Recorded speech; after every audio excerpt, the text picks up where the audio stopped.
Shalom, keluarga Kristen yang diberkati Tuhan. Pembacaan kita pada hari ini Yohanes 20 ayat 21 sampai dengan 22.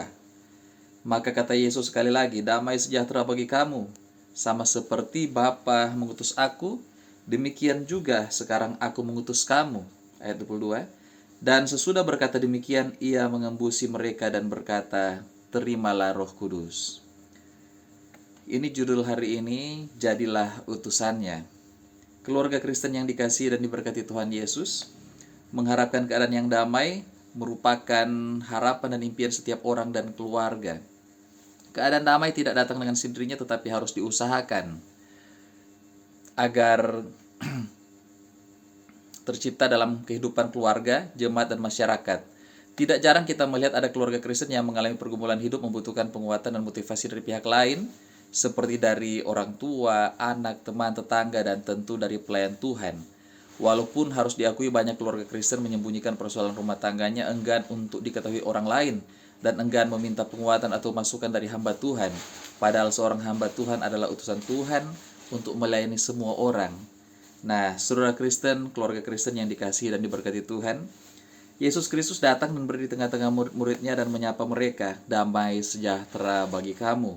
Sapaan Yesus Kristus memberi sukacita kepada mereka. Yesus Kristus sungguh-sungguh telah bangkit dan hadir di tengah-tengah mereka. Kemudian Yesus Kristus melanjutkan perkataannya, sama seperti Bapa mengutus aku, demikian juga sekarang aku mengutus kamu. Dan sesudah berkata demikian, ia mengembusi mereka dan berkata, terimalah Roh Kudus. Artinya Bapa mengutus Yesus datang di dunia dan Yesus Kristus mengutus muridnya untuk melayani dunia. Sama seperti Bapa telah mengutus Yesus untuk melayani murid-muridnya, Yesus Kristus telah melayani hamba-hamba Tuhan, telah melayani kita semua, dan akhirnya kita harus melayani sesama kita.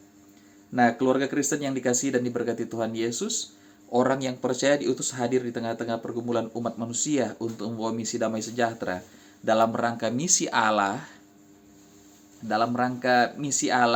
Manusia diberi kuasa Roh Kudus. Apapun yang menimpa kehidupan kita sebagai keluarga ataupun pribadi, hendaklah kita ingat bahwa Tuhan Yesus Kristus tak pernah membiarkan kita. Ia selalu hadir di tengah-tengah kita. Ia akan memelihara, menjaga, dan melindungi kita kemana dan dimanapun kita pergi dan berada. Tuhan Yesus Kristus telah memberi Roh Kudus, memampukan kita menjadi alat Tuhan.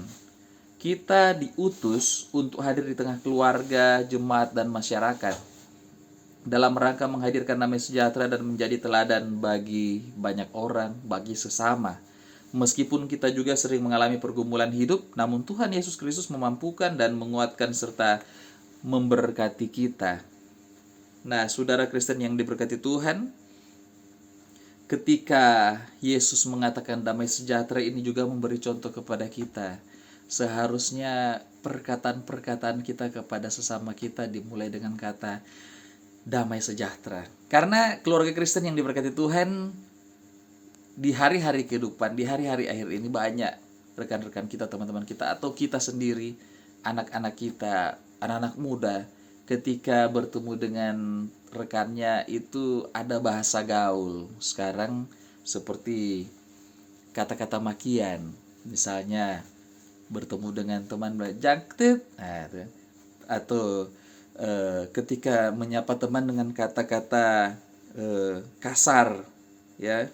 Jadi ini menjadi realita dalam kehidupan kita, di mana kita harus membagikan ini kepada teman-teman kita. Kalau dulunya kita sering berkata kasar atau maki-makian, ketika bertemu maki dulu, ketika kita bermain bola, ketika kita beraktivitas, selalu terucap kata makian. Ketika ada teman yang sentuh atau mungkin ada pelanggaran, tetap akan keluar makian. Bagaimana kalau mulai sekarang itu kita rubah dengan kata-kata memberkati? Karena ketika Yesus bertemu dengan murid-muridnya, Yesus mengunjungi dia berkata damai sejahtera. Nah, saudaraku yang dikasihi Tuhan, dia mengatakan juga sama seperti Bapa mengutus aku, demikian juga sekarang aku mengutus kamu. Jadi ketika kita melihat teladan yang telah Yesus tunjukkan kepada murid-muridnya, demikian juga kita harus menunjukkan teladan yang baik itu kepada orang-orang yang kita temui. Dan sudah berkata demikian, ia mengembusi mereka dan berkata, terimalah Roh Kudus. Jadi saudara, ada kata terimalah. Berarti kasih karunia yang telah Tuhan berikan seperti dalam Efesus 2 ayat 1 sampai 10, kita membuka hati. Wahyu 3 ayat 20 mengatakan, lihat aku berdiri di muka pintu dan mengetok. Barang siapa yang mendengarkan suaraku dan membukakan pintu, aku akan masuk dan mendapatkan dia. Jadi tugas kita adalah menerima. Terimalah Roh Kudus. Buka hati, terima Roh Kudus. Karena ada banyak pertanyaan bagi orang-orang Kristen yang sulit dijawab, tetapi akan mudah dijawab ketika kita dikaruniai Roh Kudus. Kita akan berkata-kata sesuai dengan Roh Kudus, apa yang Roh Kudus inginkan, atau apa yang Tuhan taruh di dalam kehidupan kita, dalam perkataan kita. Itulah yang akan kita ucapkan ketika kita mau menerima Roh Kudus. Sehingga seluruh yang diberkati Tuhan, realitas saat ini kita harus menjadi teladan di mana saja kita pergi dan berada. Memang persoalan akan selalu datang, tetapi Tuhan akan memampukan kita untuk melewati semua. Amin. Mari kita berdoa. Ya Tuhan Yesus Kristus, utuslah kami sebagai pribadi dan keluarga untuk menebarkan damai sejahtera, mulai dari dalam keluarga dan bagi semua orang yang kami jumpai.